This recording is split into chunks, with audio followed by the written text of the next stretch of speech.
তোমরা যারা দীঘার মোহনায় ঘুরতে গেছো তারা জানবে যে ওখানে অনেক দোকান আছে যেখানে মাছ কিনে দিলে তারা রান্না করে দেয়।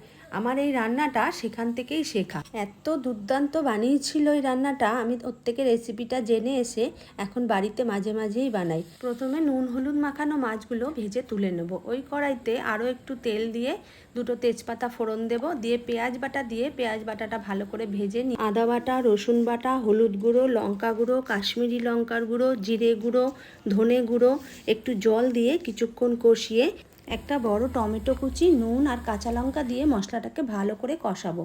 কষানো হয়ে গেলে ওর মধ্যে অল্প করে জল দিয়ে ভাজা চিংড়িগুলো আর পরিমাণ মতো নুন দিয়ে দেবো। তারপর কিছুক্ষণ ফুটিয়ে নিয়ে চিংড়িগুলো সেদ্ধ হয়ে গেলে 1 চামচ চিকেন মশলা আর কিছুটা সস দিয়ে দেবো। এই দুটো জিনিসই এই রান্নাটার স্বাদটাকে 10 গুণ বাড়িয়ে দেবে। জল শুকিয়ে গেলে একদম কষা কষা করে নামিয়ে নেব।